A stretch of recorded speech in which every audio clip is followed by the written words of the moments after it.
Oh, Vikings, let's win this game. The conversations surrounding the Vikings are heating up. One trade proposal has fans wondering whether Minnesota should reunite Justin Jefferson with a familiar face from his LSU days. Another rumor links the purple and gold to a former Pro Bowl running back looking for a fresh start. At the same time, 3 players appear to be running out of chances to survive the final roster cuts, while a former Vikings head coach has weighed in on the team's most controversial topic heading into training camp. Some of these stories bring hope, others raise questions that Vikings Nation simply can't afford to ignore. One area that quietly became one of Minnesota's biggest concerns this offseason wasn't the offense or even the quarterback situation. It was the depth of the secondary. For months, the conversation kept returning to the same question: what happens if injuries strike or one of the starters struggles? The Vikings addressed part of that concern by signing James Pierre to a 2-year deal worth up to $8.5 million, giving Brian Flores another experienced body to work with. Then they added Charles Demings in the 5th round of the 2026 NFL Draft,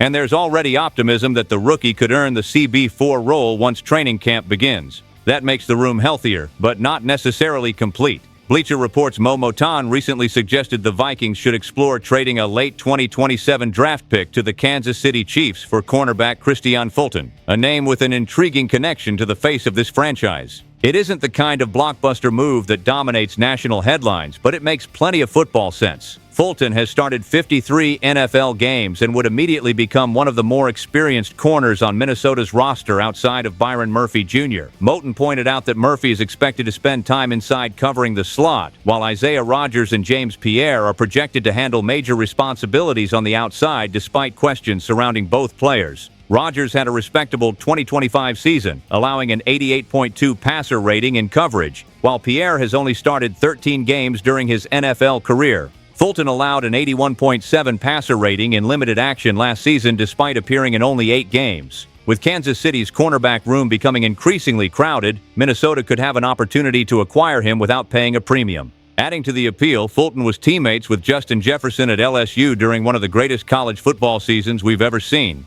Alongside Joe Burrow, they won the 2019 National Championship before both entered the 2020 NFL Draft. Jefferson became the 22nd overall pick and quickly transformed into arguably the best receiver in football, while Fulton was selected 39th picks later. That history doesn't guarantee success, but familiarity can matter inside an NFL locker room. Still, another discussion involving Jefferson surfaced, and this one carries far greater weight. Adam Patrick of the Viking age raised the possibility that new general manager Nolan Teasley could eventually consider trading Justin Jefferson if he believes maximizing draft capital better fits his long-term vision. The reasoning follows an old Bill Belichick philosophy: move on from elite players before their value begins to decline instead of waiting until it's too late. Patrick argued that Jefferson, despite still being only 27 years old, might command 1 or even 2 first-round picks while performing at an all-pro level. Some front offices view roster construction through long-term assets rather than emotional attachment, but Jefferson isn't simply another superstar under contract. He's the heartbeat of this offense, the player every defensive coordinator loses sleep preparing for, and one of the defining symbols of this era of Vikings football.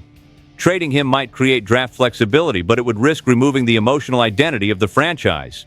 Could Nolan Teasley seriously consider that move if he believed it offered Minnesota the best path toward sustained success? The NFL has taught us never to say never, yet just because something is possible doesn't mean Vikings Nation would ever be ready to accept it. There was a time when hearing a name like this connected to Minnesota would have felt almost impossible. A proven veteran, a former Pro Bowler, someone capable of carrying an offense on his shoulders. Now, with training camp drawing closer and one of the biggest free agents still searching for a home, the Vikings have quietly become one of the teams mentioned most often. Whether that turns into a real negotiation is another story, but it has sparked a conversation that deserves attention.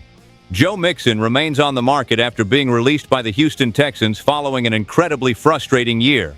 Just one season earlier, he reminded everyone why he had been one of the league's most productive running backs, rushing for over 1,000 yards, scoring 11 touchdowns on the ground, and adding another score through the air. Then a devastating foot injury wiped out his entire 2025 season. Now the question is whether he can return to being anything close to that same player. According to multiple reports, the Buffalo Bills and the Minnesota Vikings have emerged as two of the most logical landing spots if Mixon is ready to make a comeback. NFL insiders have also linked the Indianapolis Colts to him, but Minnesota keeps appearing in these discussions because the Vikings have experience in the backfield but may not have enough explosiveness. Aaron Jones continues to be one of the most respected veterans in the locker room. His leadership, pass protection, and receiving ability remain valuable pieces of Kevin O'Connell's offense. The concern is that his rushing efficiency has declined 3 consecutive years, and while he can still make important plays, asking him to carry a heavy workload throughout an entire season feels increasingly risky. Cameron Sheath of PFSN suggested that, if healthy, Mixon would immediately become Minnesota's top running back because of his ability to impact every phase of the offense. He can catch passes out of the backfield,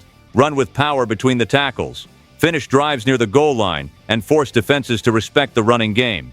Defenses have spent years focusing heavily on slowing down the passing attack because Justin Jefferson demands constant attention. Add a healthy Joe Mixon, and linebackers may have to hesitate for an extra split second. Safeties can't cheat toward the receivers as aggressively, and play action becomes more dangerous for whoever wins the quarterback competition. Of course, nobody truly knows what version of Mixon would arrive after missing an entire season with such a serious injury. Foot injuries can be especially damaging for running backs who depend on balance, explosion, and cutting ability, which likely explains why no team has rushed to sign him despite his resume. Minnesota also has to consider its financial flexibility and whether investing in another veteran runner makes sense when other areas of the roster, particularly the defense, could still use reinforcement. Buffalo faces many of those same questions, which explains why both organizations appear interested but cautious. If medical examinations show Mixon still has plenty left in the tank, adding him could become one of the most impactful under-the-radar moves of the offseason. If concerns about his recovery remain, patience may prove to be the better decision. Until pen meets paper, Joe Mixon remains an intriguing possibility hovering over Minnesota as training camp approaches. Do the Vikings see an opportunity worth pursuing, or a risk that's simply too great to take? Not every training camp battle carries the same level of drama. Some players arrive knowing exactly where they stand. Others understand they're fighting for every single snap. And then there are those whose future with the organization already feels like it's hanging by a thread before the first whistle even blows. That's where Minnesota finds itself with a handful of familiar names who once generated excitement, but now appear to be running out of opportunities. The first player everyone will be watching is quarterback Max Brosmer. Around this time last year, Brosmer had become one of the best stories of camp. As an undrafted rookie out of Minnesota, he impressed Kevin O'Connell enough to earn a roster spot, and the organization even moved on from Sam Howell shortly afterward.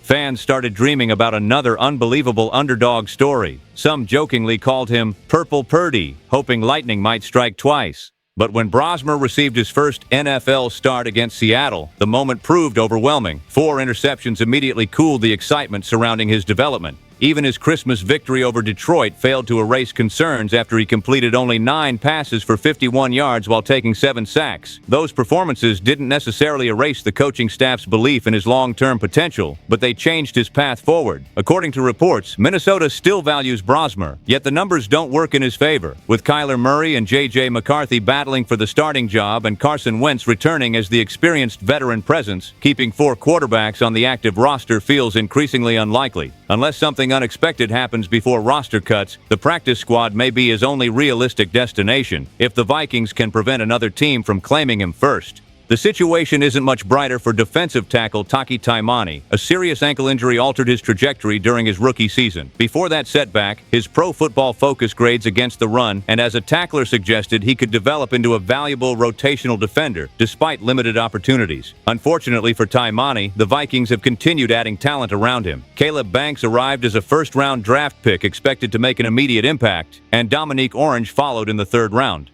Minnesota also strengthened the defensive line through free agency by bringing in Isaiah Loudermilk and Eric Johnson II, while continuing to develop other young players inside Brian Flores' system. A position that once looked open has suddenly become one of the deepest on the roster, leaving Taimani to leapfrog an entire wave of fresh investment while returning from injury. Then there's cornerback Dwight McGlothern, another player many fans once believed could become the latest undrafted gem in Minnesota's secondary. His preseason performances a couple of years ago created genuine optimism. He barely allowed any production in coverage and recorded an interception that showcased impressive instincts. But over the past 2 seasons, McGlothern hasn't earned enough defensive snaps to establish himself as someone the coaching staff fully trusts. Last season became particularly telling when he appeared in games but rarely saw meaningful action before being waived in November. Since then, the competition has only become tougher. Byron Murphy Jr. and Isaiah Rodgers remain projected starters. James Pierre was added during free agency, and fifth-round rookie Charles Demings is widely expected to secure a roster spot. Several other young defensive backs are also battling for limited openings. Every player arrives at training camp believing he still has something to prove, but the roster only has room for 53. For Brosmer, Taimani, and McLaughlin, these next few weeks may determine whether their journey in the purple and gold continues or quietly ends before week 1 arrives. Some of the biggest stories heading into training camp aren't always about who wins a starting job. Sometimes they're about what happens inside the quarterback room when expectations, personalities, and pressure collide. That's exactly where the Vikings find themselves right now. On one side is a proven veteran who has experienced just about everything the NFL can throw at him. On the other is a young quarterback carrying enormous expectations and hoping this is finally his moment. Former Vikings head coach Brad Childress recently shared his thoughts on the battle between Kyler Murray and J.J. McCarthy, and his perspective carries weight because he's managed a complicated quarterback room before. Childress brought Brett Favre to Minnesota late in his career and had to balance personalities while keeping the locker room united around one goal. Looking at McCarthy, Childress acknowledged the young quarterback's talent but pointed out something that often separates promising passers from franchise quarterbacks. He believes McCarthy was a little too frantic at times last season, relying on his athletic instincts instead of consistently trusting the pocket. That's not unusual for a young quarterback still processing an NFL offense. Kevin O'Connell's system demands that pre-snap motions, protection adjustments, timing, route concepts, and defensive disguises all be processed in seconds. Childress explained that when a quarterback's mind becomes overloaded, the natural reaction is often to escape the pocket before it's necessary. McCarthy needs to become more comfortable standing tall, reading the field, and delivering the football before receivers come out of their breaks.